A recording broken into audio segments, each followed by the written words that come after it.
Bonjour à toutes et à tous, alors on se retrouve pour la quatrième vidéo du challenge.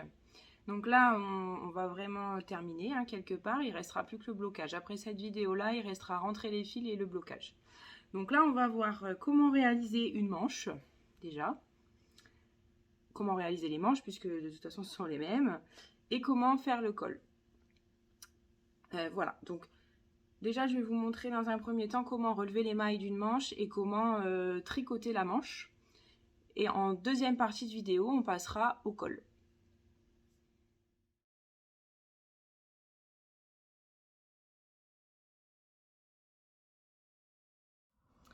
Alors voilà, donc pour relever les mailles d'une manche, on va travailler sur les rangs. On va relever des mailles sur le nombre de rangs finalement. D'accord? Donc vous allez utiliser les aiguilles en 7 mm avec le câble en 40 cm. Donc je rappelle bien que le câble, la longueur du câble est celle quand il y a les aiguilles. C'est-à-dire que 40 cm, c'est de la pointe de l'aiguille à l'autre pointe. Voilà. Donc je vais vous montrer, mais je vous explique une petite astuce avant pour que ça soit plus facile après pour vous de comprendre ce que je vais vous expliquer. Quand on relève des mailles sur un rang, sur des rangs comme ça, c'est différent que si je relève des mailles, comme par exemple ici, en fait je vais relever des mailles dans les mailles déjà existantes. Ici, quand je fais comme là sur le côté, sur la lisière du rang, je vais tricoter 3 mailles sur 4. Donc pour vous montrer plus en détail, ici par exemple, on va dire, je commence ici, là où vous avez mon fil de pelote, donc ce rang-là, d'accord? Donc je vais venir piquer ce rang-là, ça me fait une maille. Dans ce rang-là, ça me fait 2 mailles. Ici, ça fera 3 mailles. Et ce rang-là, je ne pique pas. Je passe directement au rang au-dessus. N'hésitez pas à regarder le guide que j'ai mis avec le patron. Parce que dedans, c'est expliqué, c'est schématisé. Pour vous éclairer si éventuellement vous avez besoin peut-être d'un dessin. Alors, il y en a un dans le guide du patron, et voire même, je peux même vous l'ajouter sur la vidéo. Ça, c'est une idée qui vient de me venir. Et je pense même que je vais faire ça, comme ça, vous n'avez pas à vous embêter. Donc voilà, on va passer à la pratique pour que vous compreniez bien. Vous suivez le nombre de mailles que vous allez devoir relever par rapport au patron et par rapport à votre taille, toujours. Donc certes, quand vous allez travailler en circulaire votre manche, vous n'avez pas de couture à faire, c'est très peu visible, mais néanmoins, il y a quand même toujours un petit décalage, ce qui est normal au bout de rang, que je peux vous montrer sur l'autre côté. Par exemple, ici, ça a été ma jonction de mes 2 rangs sur le côté de mon ouvrage. On voit quand même une légère nuance, parce que forcément, il y a un décalage. Mais c'est logique, d'accord? Ça, c'est pas bien méchant, mais le mieux, c'est que ça soit en dessous et que ça se voit pas quand vous allez porter votre pull. Donc, c'est pour cette raison qu'on va commencer au niveau ici du bas de l'emmanchure. Voilà. Vous prenez donc votre fil de pelote. On laisse toujours 10 cm comme d'habitude.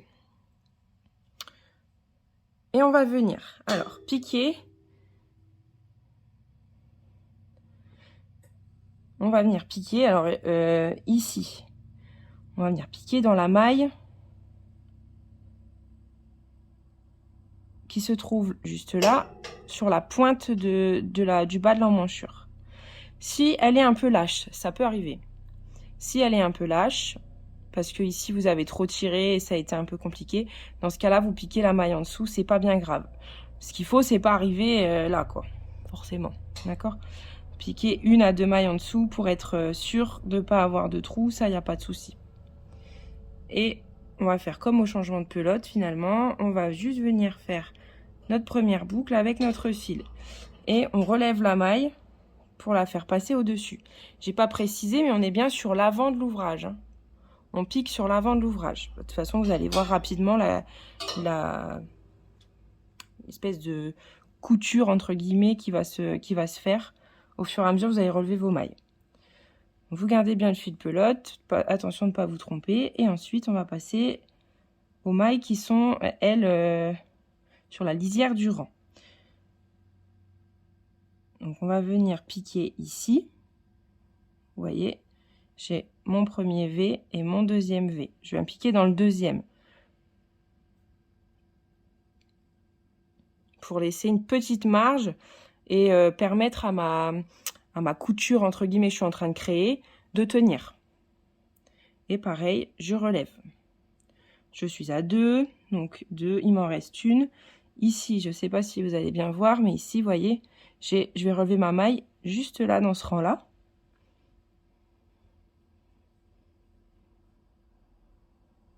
Et ensuite, comme j'en ai 3, la quatrième, je ne vais pas la relever. Donc ici, ça serait celle-ci. Donc celle-ci, je la saute et je viens au-dessus, celle du dessus, pour la relever. Voilà. Et quand vous allez mettre vos mailles comme ça sur votre aiguille, vous voyez bien qu'il y a une petite... il y a un léger écart. Alors ce léger écart, en fait, il se voit bien au début et après, il se voit plus. Par contre, si vous ne le faites pas, vous allez vous retrouver avec une manche toute froncée. Parce qu'il y aura trop de matière, en fait, par rapport au nombre de rangs, finalement. C'est-à-dire qu'une maille est plus large qu'un rang, en général. Et forcément, si vous avez trop de mailles, bah, vous allez vous retrouver avec une manche beaucoup plus large que votre emmanchure. Et ça va pas être très harmonieux. Donc voilà, donc je continue. Donc là, j'ai tricoté une maille. Il m'en faut encore 2 avant de passer. Donc ici, je viens chercher... Ici, je passe mon fil pour relever la maille.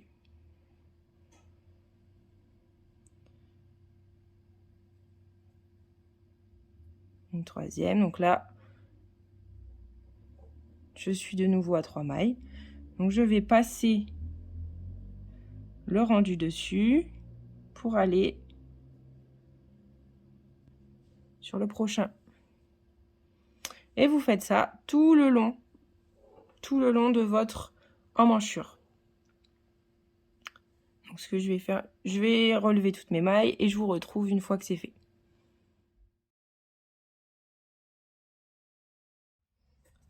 Ça y est, donc j'ai relevé toutes mes mailles.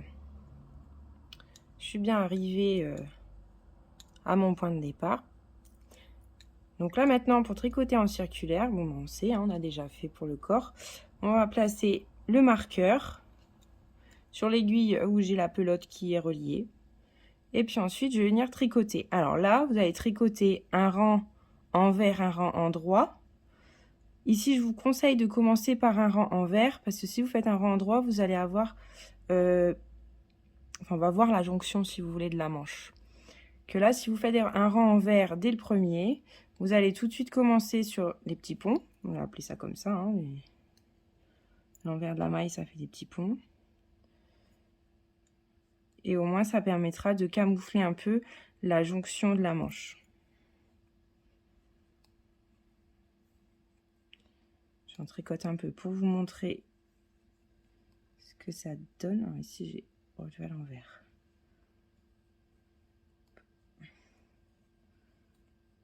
Voilà. Et voyez, au moins, ça nous permet d'avoir quelque chose un peu moins flagrant que si c'était du rang en droit, ça ferait des petits V. Et en fait, vous auriez, on va dire, un bon centimètre, ou un petit peu moins d'un centimètre, mais de point endroit, et ça se verrait, au porté, ça se verrait un petit peu plus. Voilà, donc là, je vais tricoter mon rang envers, mon rang endroit, jusqu'au bon nombre de rangs indiqués sur mon patron, et selon ma taille. Et ensuite, on se retrouve pour les diminutions. Ça y est, donc j'ai tricoté le nombre de rangs nécessaires pour constituer ma manche. Et là, je vais passer à l'étape des diminutions pour pouvoir faire mon poignet de manche. Donc là, je vais vous montrer comment faire une diminution. C'est tout simple, en fait, c'est 2 mailles ensemble. On l'a déjà vu pour ceux qui ont dû faire le col du sweater. Mais pour ceux qui sont sur le cardigan, au moins vous aurez un petit rappel. Donc là, on va faire les diminutions. Donc vous suivez bien le patron, ce qui est indiqué dans le patron, par rapport aux tailles toujours. Alors, donc ici, j'ai toujours mon fil du côté droit. Je passe mon marqueur de maille à droite. et je vais tricoter mes 2 mailles ensemble pour faire mes diminutions. Ce qui fait que en faisant cette manœuvre là, je retire une maille à chaque fois. Donc une diminution,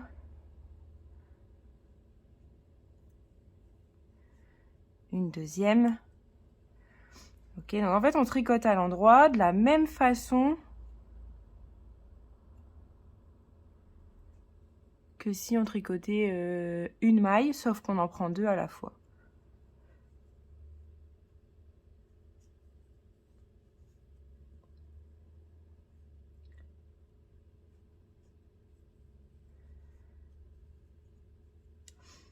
Donc là, je vais continuer. Je vous retrouve à la fin de cette étape pour vous montrer la marche à suivre.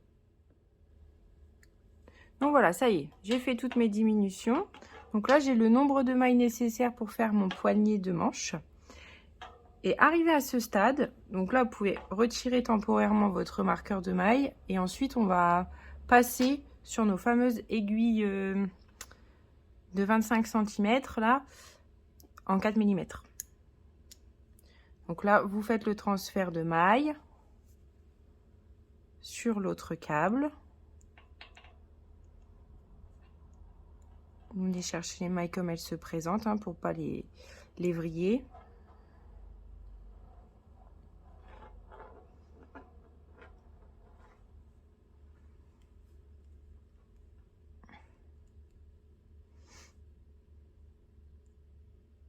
Donc ça y est, c'est transféré. Donc je remets mon marqueur de maille et là je vais tricoter en point de côte 1-1. Donc de la même façon que ce qu'on a fait pour le bas du projet, que ce soit le pull ou le cardigan, vous avez déjà fait les côtes 1-1. Et donc là, bah, vous allez faire la même chose, mais comme les aiguilles sont plus petites et qu'on a fait des diminutions, donc on a moins de mailles et en plus nos aiguilles sont plus petites, on va obtenir quelque chose de plus serré. Donc on commence par une maille en droit. On passe bien le fil pour tricoter une maille envers et comme ça, une sur 2. Une maille en droit, une maille envers. Donc ça, on va jusqu'au bout du rang.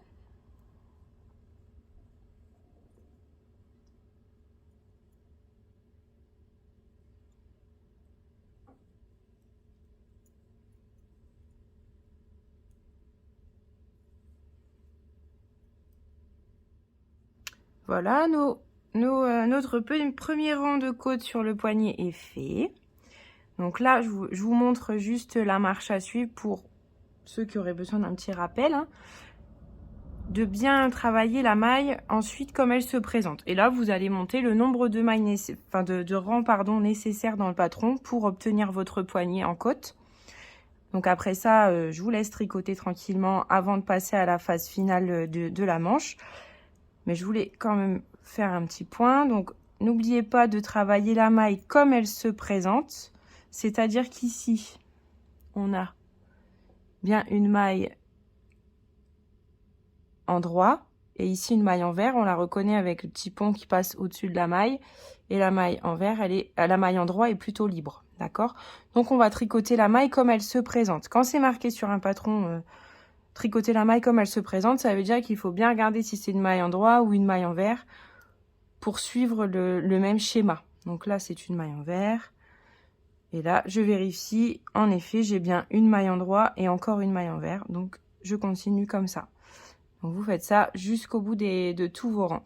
Vérifiez toujours un petit peu pour être sûr de ne pas vous tromper parce que des fois, un moment d'inattention, c'est vite arrivé. Et on se retrouve à la fin avec quelque chose qui ressemble pas à ce qu'on veut parce qu'on a alterné les mailles en fait. Donc c'est pour ça que je précise bien d'être vigilant là-dessus pour ne pas avoir à détricoter. Voilà, bon bah je vous retrouve tout à l'heure pour le rabattage des mailles. Donc mon poignet est presque terminé, il me restera plus qu'à rabattre mes mailles. Donc voilà, vous obtenez votre point de côte. D'accord, donc là, il sera un petit peu plus serré une fois rabattu, forcément. Hein. Vous aurez vraiment votre poignet bien serré. Alors, pour rabattre les mailles, c'est un rabattage élastique, classique, que vous réalisez avec les aiguilles à tricoter. Pour ceux qui tricotent le cardigan, dans la seconde partie, là, je vais vous parler de l'encolure. Et ça sera sur ce même rabattage que vous allez utiliser pour rabattre vos mailles de col, uniquement pour le cardigan. Et pour le pull, on verra ensemble la marche à suivre, mais au moins vous savez quelles sont les autres étapes pour le cardigan. De toute façon, je vais vous faire une piqûre de rappel au moment. Hein. Alors, donc là, pour faire un rabattage élastique, on va repérer nos mailles, comme on l'a déjà fait, donc maille endroit, maille envers. Et en fait, on va tricoter, on va inverser, c'est-à-dire que les mailles en droit vont se tricoter à l'envers et les mailles envers vont se tricoter à l'endroit. Mais, avec une petite particularité, c'est pas aussi simple que si c'était comme d'habitude, on va dire. Il y a une toute petite particularité, donc c'est ce que je vais vous montrer maintenant. Donc là, j'ai une maille en droit, donc je vais passer mon fil pour la tricoter à l'envers, comme c'est ma première maille. On va faire comme ça. Ensuite, ici, j'ai une maille envers, donc je vais la tricoter à l'endroit. Mais je ne vais pas faire comme j'aurais fait simplement, passer mon fil comme ça pour tricoter à l'endroit. Ça, non. Je vais tout simplement passer, en fait, je vais dégager mon aiguille, passer mon fil et ensuite récupérer ma maille pour avoir mon fil derrière. Et là, seulement, je peux tricoter ma maille envers à l'endroit. De cette façon. Une fois que j'ai mes deux mailles, je rabats la plus à l'extérieur sur celle-ci.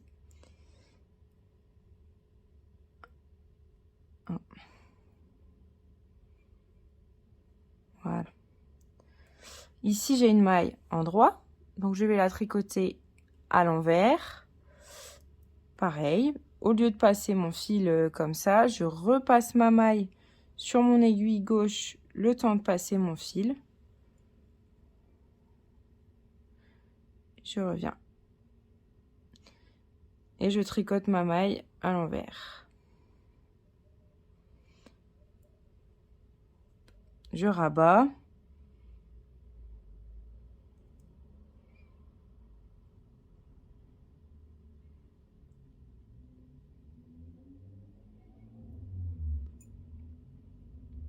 Ici, j'ai une maille à l'envers. Donc, je vais devoir la tricoter à l'endroit. Et pour passer mon fil, je repasse ma maille sur mon aiguille gauche. Je passe mon fil.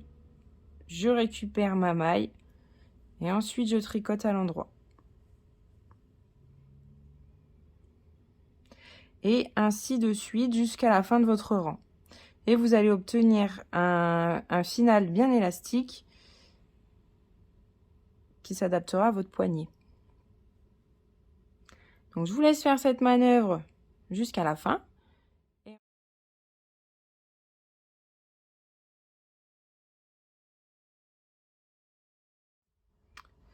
Donc, je vais venir commencer sur une des épaules du col.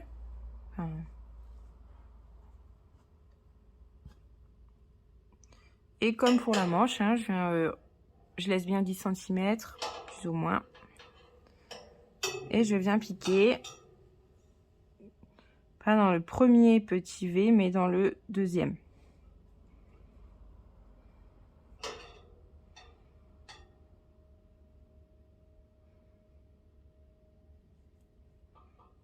Et je relève mes mailles. Donc, une, deux, une troisième. Je saute une maille.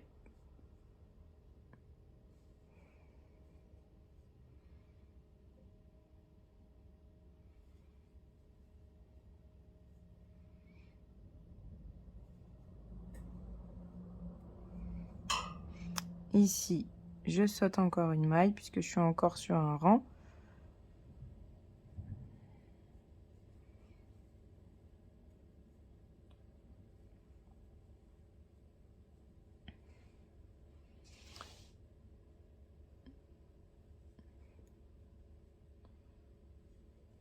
Ensuite, je suis.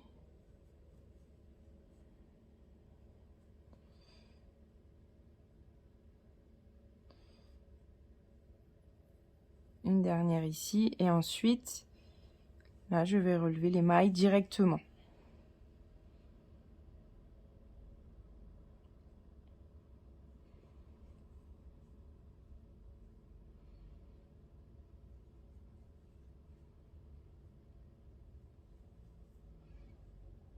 Je vois bien mon petit ma petite chaînette et je passe juste en dessous. Hop. Ma maille suivante est là.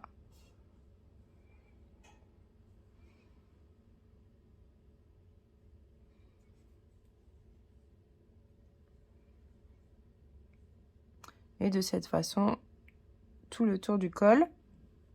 Et on se retrouve ensuite pour les côtes 1-1. Ça y est, donc vous avez relevé toutes vos mailles de votre col. Et là, on recommence avec les côtes 1-1. Cette fois-ci, on ne change pas d'aiguille. On garde nos aiguilles 7 et on tricote une maille endroit, une maille envers, une maille endroit, une maille envers sur le nombre de rangs indiqué dans le patron.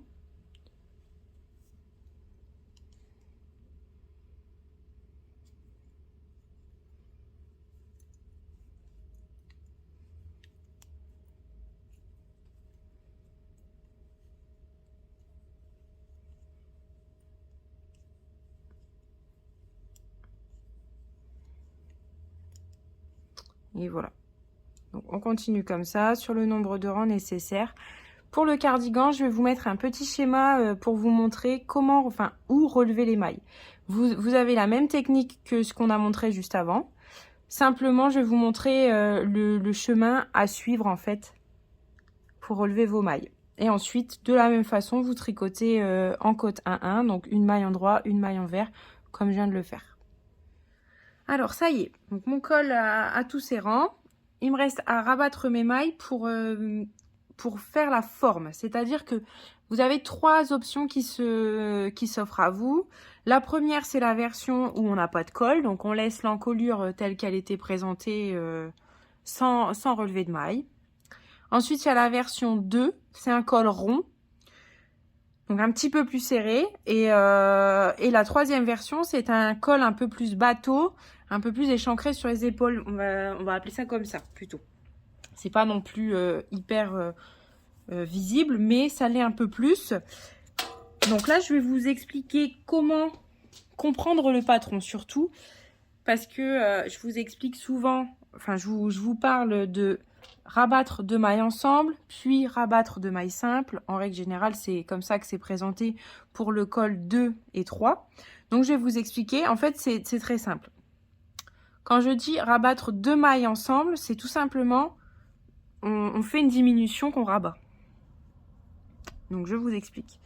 Ici, pour que vous compreniez mieux, on va mettre en pratique. Donc là, j'ai plus besoin de mon marqueur puisque je vais rabattre mes mailles. Donc forcément, le creux va se créer et je verrai forcément ma fin de rang. Donc ici, 2 mailles ensemble. Donc je vais tricoter 2 mailles ensemble, tout simplement. Voilà. Ensuite, 2 mailles simples. Donc la prochaine maille que je tricote, elle est simple. Je rabats ma première. Et il m'en faut une deuxième maille simple. Donc je rabats une deuxième fois. Enfin, je tricote une maille à la fois que je rabats. Et ensuite, les prochaines, dans mon cas, c'est encore 2 mailles ensemble. Donc, je tricote 2 mailles ensemble. Et ensuite, je rabats. Une maille simple, donc je tricote une maille simple. Je rabats. Une deuxième maille simple. Et je rabats. En fait, c'est au moment où vous tricotez. Soit vous tricotez ensemble comme pour une diminution, soit vous tricotez une maille simple. Voilà. Ça, c'est le point que je voulais éclaircir parce que souvent, c'est ce qui revient comme question. Et pour le cardigan, c'est le rabattage, comme je vous l'ai dit tout à l'heure au moment de la manche, c'est le rabattage élastique comme on l'a fait ici. Donc, tout au long de votre col, vous allez réaliser ce rabattage-là. Surtout pas un rabattage simple comme ça, parce que ça, c'est absolument pas élastique. Et en fait, ça va vous donner un effet de... Ça va tout resserrer, en fait. Et votre gilet, il aura plus du tout la forme voulue. Et vous allez devoir l'enlever parce que réellement, il sera pas... Enfin, ce sera pas possible de le porter comme ça, hein. Je vous le dis, ça peut vraiment donner un effet pas joli du tout. Donc, surtout, pour le cardigan, rabattage élastique oblige. Je vous laisse faire votre rabattage selon la version que vous avez choisie et on se retrouve à la fin. Et ça y est, donc nous avons un pull terminé.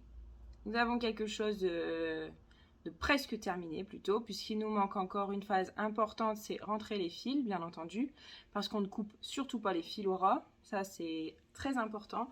Sinon, votre ouvrage va se détricoter à un moment donné, donc il ne faut surtout pas faire ça.